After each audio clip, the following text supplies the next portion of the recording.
Hi guys, welcome back to our channel. আজকে কিন্তু নতুন একটা ব্লগ নিয়ে তোমাদের সাথে চলে এসেছি, কিন্তু ব্লগটা কিন্তু আজকের একদমই অন্যরকম হতে চলেছে। মানে আজকে অনেকদিন পর একটা জার্নি ব্লগ নিয়ে চলে এসেছি। আমরা খুব একটা কোথাও বেড়াতে যাই না একসাথে, মানে লং জার্নি খুব একটা, তাই এবারে একটা লং জার্নির ব্লগ ভাবলাম তোমাদের সাথে শেয়ার করি। আর তোমরা স্কিপ না করে কিন্তু পুরো ব্লগটা দেখো। আমরা তখন প্রায় বিকেল 5টা বাজে এখানে আমরা চলে এসেছি কেষ্টপুরে। বাস ধরে আমরা শিয়ালদা যাব। শিয়ালদায় আমাদের 6:20 থেকে ট্রেন রয়েছে। তোমাদের তো বলাই হয়নি যে আমরা কোথায় যাচ্ছি। আমরা যাচ্ছি আমাদের মেজদির বাড়ি নদিয়ার দিকে, তবে আমরা নামবো দেবগ্রামে। নেমেও আমাদের অনেকটা যেতে হবে, মানে বলতে গেলে এটা বহুত একটা লং জার্নি। আর আমাদের যেহেতু এক্সপ্রেস ট্রেন, তাই আমাদের কিন্তু একদম টাইমলি পৌঁছতে হবে। আর এখানে একজন মাথায় হাত দিয়ে বসে আছে, কারণ আমরা অলরেডি অনেকটা লেট হয়ে গেছি। যেহেতু এতটাই লেট হয়েছি যে আমি আর কোনো ক্লিপ নিতেও পারিনি। 1 মিনিটের মানে মাথায় গিয়ে আমরা ট্রেনটাকে ধরতে পেরেছি। মানে কেষ্টপুর থেকে শিয়ালদা যাওয়ার জন্য আমরা যে বাসটা ধরেছিলাম, বাসটা এতটাই লেটে চলছিল, মানে লাস্টে ঝামেলা বাঁধানো হয়েছে যে আমাদের ট্রেন আছে যাতে একটু তাড়াতাড়ি চালায়।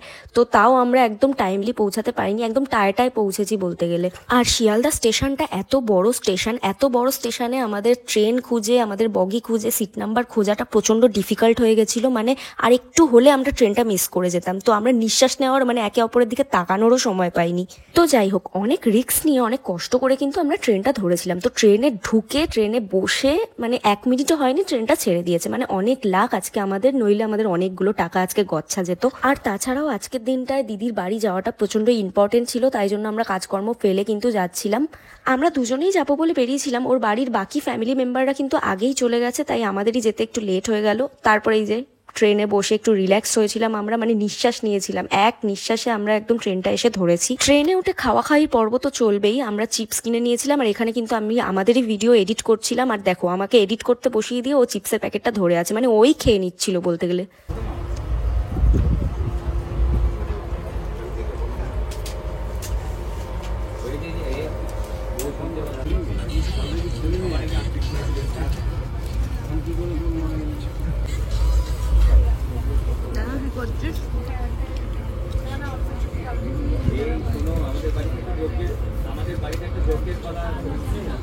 এডিট করতে বসিয়ে দিয়েছিল, নাহলে চিপসটা পুরো খেয়ে নিচ্ছিল। আমাকে এডিট করতে বসিয়ে নিজে খেয়ে নিচ্ছিল। আর দাঁড়া না, ওগুলো করে মানুষে একটা করে নেয়। দেখা সবাইকে। তো তারপর দেখো, আমি চিপসের প্যাকেটটা শেষ করে দেওয়ায় ও দুঃখে কষ্টে ভেঙে পড়ে আমার কাঁধে ভেঙে পড়েছে, একদম কান্নাই করে দেয় বলতে গেলে। নানা ঢং করছে আসলে। আমরা তো চিন্তা করছিলাম যে আমরা এত তাড়াহুড়ো করে ট্রেনে উঠলাম, আমরা জলও নিয়ে উঠতে পারিনি, খাবার দাবার তো দূরের কথা। আমরা প্রায় 3-4 ঘন্টা ট্রেনে না খেয়ে থাকবো। তারপর দেখি ট্রেনে অনেক খাবার উঠছিল, চা কফি থেকে শুরু করে ঝালমুড়ি, মানে প্রচুর খাবার দাবারের আইটেম। আর তাড়াহুড়ায় আমরা সেইভাবে বাড়ি থেকে খেয়েও বেরোতে পারিনি। আমাদের কিন্তু বড্ড খিদে পেয়েছিল, তাই এখানে আমাদের জন্য কফি তৈরি হচ্ছে। কফি খাওয়া হবে এখন আমাদের।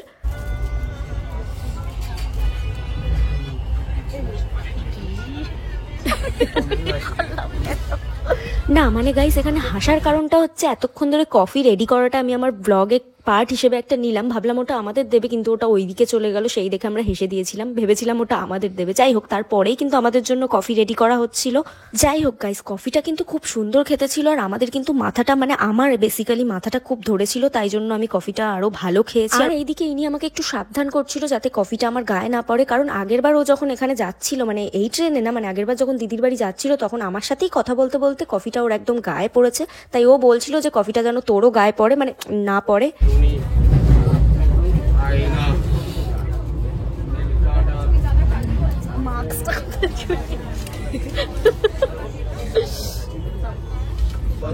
বাড়ি থেকে বেরোনোর সময় মা আমাকে বলছিল যে কিছু খেয়ে বেরোলি না, তাই জন্য আমরা ট্রেনে মোটামুটি যাই খাচ্ছিলাম সেটাইতেই মাকে একবার করে ভিডিও কল করে দেখাচ্ছিলাম যে আমরা এই খাচ্ছি ওই খাচ্ছি। অনেকক্ষণ কথা বলছিলাম, কোনোভাবে তো টাইমটা পাস করতে হবে, কারণ প্রচন্ড বোরিং লাগছিল একভাবে বসে থাকতে। আর এইদিকে এনাকে দেখো, ইনি এনার পার্সে আমার ছোটবেলার ছবি লুকিয়ে রেখেছে, সেটা এখন আমাকে দেখাচ্ছে।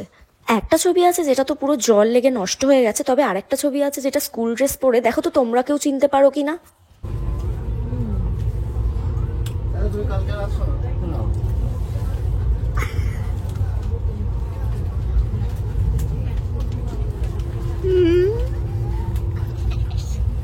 এটা কি? এটা কি আরেকবার দেখা ভালো করে। It's me. স্কুল যেতাম। তোর পাঁচটা আমার পার্স তো আনিনি। পার্সে 1 টাকাও নেই, এনে কি করব। তবে আমার পার্সে কিন্তু আরো একটা সুন্দর ছবি আছে, তাই জন্য ও কিন্তু আমার পার্স দেখানোর কথা বলছিল। যাই হোক, তোমাদের আমার পার্স বরং অন্য একদিন দেখাবো। এখানে কিন্তু এখন আবার চা নিয়ে নিয়েছে। ওর গলা প্রচন্ড খারাপ, মানে এতটা ঠান্ডা লাগিয়েছে, নাক ফাক একদম আটকে গেছে, তাই জন্য চা কফিগুলো খেয়ে খুব আনন্দ পাচ্ছিল। আমি ওকে বলছিলাম যে খা, তাহলে নাক ঠাক গলা ঠলা সব ছাড়বে। আমাদের তো আর আমাদেরকে তো আর কেউ পছন্দ করে না। হ্যাঁ, আমাদেরকে আমরাই পছন্দ করি। আমাকে কেউ পছন্দ করে না, কেউ বললো তোমার? আমি বলছি তোমায় করে না হয়তো।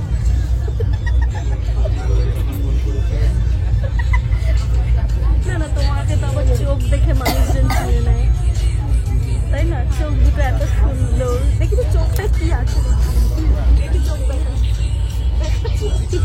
ডার্ক সার্কেল পড়া চোখ দেখে। তোর কি, তুই তো ফাউন্ডেশন মেখেছিস, আমি কিচ্ছু মাখছিস তো যাই হোক গাইস, এইভাবেই ঝগড়া টকরা করতে করতে আমরা কিন্তু অনেকটা পথই চলে এসেছি, মানে প্রায় হাফের বেশি চলে এসেছি। কিছুক্ষণ পরেই নামতে হবে, নেমেও কিন্তু আমাদের অনেকটা পথ যেতে হবে। দাদা আমাদের গাড়ি করে রিসিভ করতে আসবে, তারপর আমাদের দিদির বাড়িতে নিয়ে যাবে।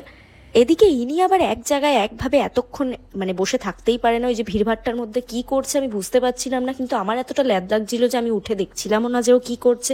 জানি যে কিছু একটা ঝামেলা আর নইলে কিছু একটা ঠিক পাকাবে, তাই আমি আর উঠছিলাম না। আমি জিজ্ঞেস করছিলাম ওখানে বসে যে ওখানে ও কি করছে। যখন উঠেছিলাম তখন কিন্তু পুরো ট্রেনটাই ভর্তি ছিল। ওইখানে যেখানে ও বসে আছে ওখানে প্যাসেঞ্জার নেমে গেছে, ওখানে দাঁড়াতে দাঁড়াতে ও বসেই পড়েছে। জানি না কি অষ্টরম্বা করছে, পরে বুঝতে পারবো আসলে কি করছে। ওখানে বসে বসে আর পাতা তো আমাকে ভেঙাচ্ছে। আচ্ছা, এবার বুঝলাম কি করছে। এই যে ডিম সেদ্ধ কিনবো বলে ওখানে দাঁড়িয়েছিল মেনলি। আরে আমি মাখাবে বলো। হ্যাঁ পুরোটা। ওটা তোমার, ওটাও আমার। আমার হেলদি ফুড খাওয়া যায়, এসব খাওয়া আমাদের ডায়েটে আছে। ডায়েটে এগুলো খায়, এগুলো খেলে না মোটা হয়। নো, আজকে সকালে ফেসবুক স্ক্রোল করতে করতে একটা জিনিস পড়লাম যে বাঙালি মেয়েদের কাছে ডায়েট করা আর যুদ্ধ করা দুটো কিন্তু সমান। মানে আমি সপ্তাহে 2 দিন ডায়েট করি, 5 দিন আবার ভালো মন্দ খাইয়া, মানে আমি এক ধারসে ডায়েট করতেই পারি না। ডায়েটটা আমার ওই 2 দিনের জন্যই। আর ইনি আমাকে এক ধারসে কিনে দিয়ে নিজেই খাওয়াবে, পরের দিন আবার আমাকে মোটা বলবে। আমি জানি না কি হয় ওর মাঝের মধ্যে। এখানে ডিম সিদ্ধ খেতে খেতে আমার সাথে একটা স্ক্যাম হয়ে গেছে। ও আমাকে তাড়াতাড়ি করে বললো তাড়াতাড়ি জুতো টুতো পর, আমাদের নামতে হবে, ব্যাগ ট্যাগ গোছা। আমি ব্যাগ ট্যাগ নামিয়ে জুতো পরলাম, তারপরে আবার হঠাৎ বলছে কি এখনো 1 ঘন্টা লাগবে। মানে ভাবো তোমরা কিরকম। তাই জন্য ওরকম বললো বলে আমি রেগে গিয়ে ওইদিকে মুখ ফিরিয়েছিলাম। তারপর আবার ক্যামেরার কাছে নিয়ে এসে মুখটা ঢং করছে। তাছাড়া যাই হোক, ঢং করে আর কাজ নেই। আমরা কিন্তু ফাইনালি এই যে দেবগ্রামে নেমে পড়েছি। নেমে কিন্তু আমরা খুঁজছিলাম যে দাদা কোথায়, তারপর দেখি দাদা পিছন থেকে এসে আমাদের ধপ্পা দিয়েছে। দাদাকে গোপ দাড়ি চুল কিচ্ছু নেই, চেনাই যাচ্ছে না। কতবার কত কিছু খেয়েছে ট্রেনে, জিজ্ঞেস করো। আমাদের কলকাতার ওইদিকে কিন্তু ঠান্ডা বলতে একদম মানে পরেই নিয়ে বছর বলতে গেলে আমরা সেই বুঝেই বেরিয়েছিলাম। তবে এখানে কিন্তু প্রচণ্ড ঠান্ডা, নেমে কিন্তু দাঁড়ানোর মতো উপায় ছিল না, এতটা ঠান্ডা, চারিদিকে এতটা কুয়াশা। এখনই আমি তো ভাবছি যে ভোরবেলা কি হবে। তখন মোটামুটি 10টা বাজে, আমাদের নামতে 10টা বেজে গেছে মোটামুটি ট্রেন থেকে। এখন আমরা গাড়ি করে যাব, গাড়ি করে আরও মিনিমাম 8 ঘন্টা আমাদের লাগবে পুরোপুরি দিদির বাড়ি অবধি পৌঁছতে। কি কুয়াশা চারিদিকে না।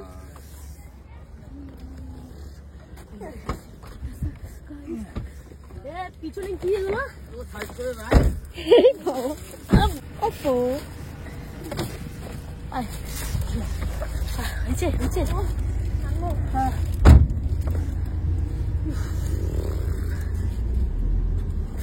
ঠান্ডা তো, খুব ঠান্ডা। ওই দিক থেকে কোনো গ্রামের দিকে খুব একটা যাওয়া হয় না, আর আমার তো খুবই কম যাওয়া হয়েছে গ্রামে। আমি খুব একটা যাইনি, একদমই কম। তো এখানে রাস্তাগুলো কিন্তু আমার প্রচণ্ড হন্টেড লাগছিল, আর খুব মানে এতটাই ভয় লাগছিল যে আমি ওকে বলছিলাম যে রাস্তাগুলো এতটা ভয়ের কেন। তবে ও কিন্তু এদিকে একদম চিল ছিল, রিল্যাক্স, ওর কোনো ব্যাপার না, কারণ ও গ্রামে যাওয়া আসা প্রায়ই করে। দিদির বাড়ি ও অনেকবার এসছে, আর আমি সেই দিদির বউ ভাতে লাস্ট এসছিলাম কন্যা যাত্রী, আর এইবারে আসছি। আর এইবারে দাদা আমাকে এমনভাবে বলেছে যে আমি না এসে আর থাকতেই পারলাম না। আর রাস্তাটা তোমরা একবার জাস্ট দেখো।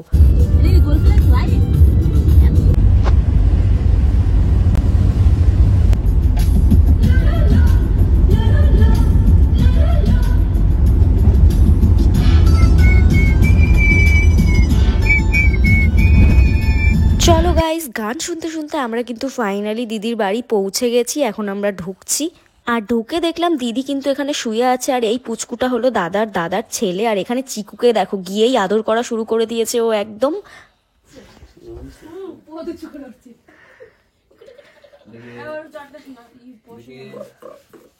এবার না পায়ে চটি লাগছে জানো তো।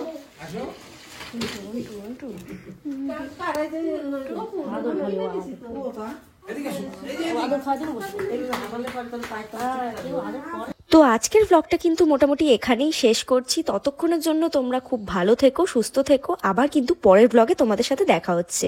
আজকের মতো টাটা।